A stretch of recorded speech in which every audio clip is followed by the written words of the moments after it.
underestimate horror, and a lot of studios kind of ignored it for a long time. But the three most profitable movies in history, independent movies, were horror. Halloween broke the record for most profitable independent movie of all time. Then the Blair Witch Project did the same. Then Paranormal Activity did the same thing. So, but it's always, it can grab people's attention really easy because it's very visual, and it's something you can do on a low budget. It's something it's hard to make. It's hard to really pull off on a very, very low budget sometimes, like a really good drama possibly, and you can't, or a really good action movie, because you can't afford to do all those things.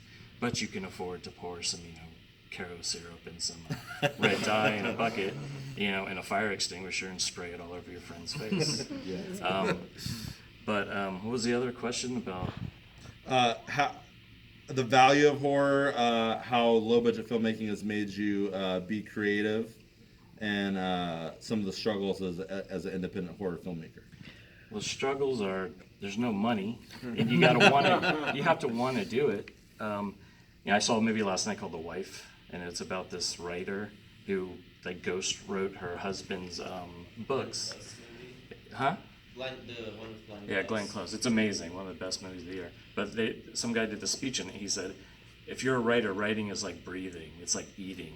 Like everything you guys do that you love, that's what it is. It feeds you. It makes you happy. And I do it because it makes me happy. So I may not have some people have a Mustang in their garage that doesn't run, that they work on it and it makes them happy. And this movie is my Mustang, It's I work on it, but I managed to get, the last movie we got 250 people to work on it. Wow. Most of them work for free. A lot of students, we've given a lot of people their first opportunity. It's so diverse, it's not even funny. It's just, everybody thinks, horror has always been underutilized, minorities have already been underutilized, but every time you make a Wonder Woman, huge, Black Panther, huge, Crazy Rich Asians, huge. It's been there the whole time. People have always wanted that, but people didn't give people the chance, my movie stars, a 6'2" black guy with a giant afro, and there's people back when we first started the first movie who said, you're gonna have a hard time selling that. You can't even put him, if you put him on the poster, you want to put other things on the poster. They actually said that. And I said, I said, okay, I don't think so. So I said, no one's even, you just have to take a chance and just follow your heart, and also give people a chance. I've had people who have no experience. You can't say, no, can you help me? Can you give me my first role? And, and if you just show up, it's like they say, you take a test and go, we give you 10 points just for writing your name.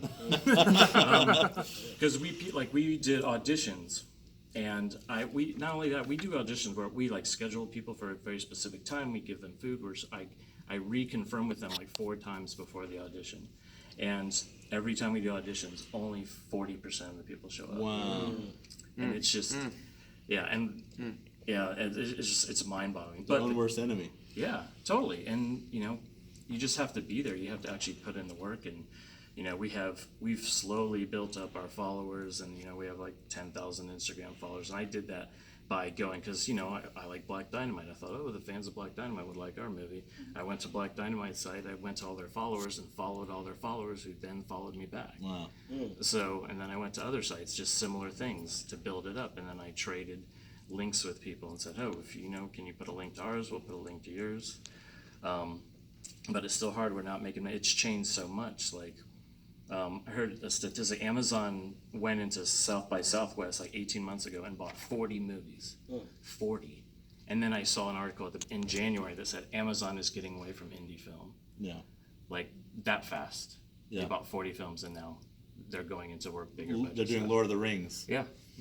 So that's how fast it goes. I mean, indie film gets cherished and abandoned and cherished and abandoned all the time, but it's crazy. But I love it. I mean, I lived it. I mean, this has cost me so much money, but I had to reach out and grab every fan. I traveled to conventions and spent my own money. Have your lead actor cosplay as the character. Yeah, he goes, here's a good example. So 10 years ago, we went to promote the first movie, and we went there, and we didn't even have tickets, and we just went there to pass out stuff, and we had a couple guys dressed as vampires, and he was in the big afro, and then the security stopped us and said, so you're passing out things illegally. We're like, no, we're not. And he's, oh, he's with you. And then he got all of us together, and then they paraded us through the Comic-Con, San Diego Comic-Con, with a Wow. police escort. Through the kitchen, through the main hall, through everyone. Everyone saw that.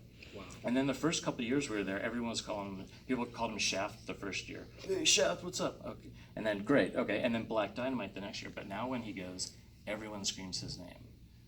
So people just randomly know, and we just made so many connections. And Derek, I spoke at Derek's LBAFA thing 3 years ago, Yeah. something like that. And I did a chart, and I had no idea there was a connection to Derek. So, and I have this chart, and I can show if anybody wants to see it.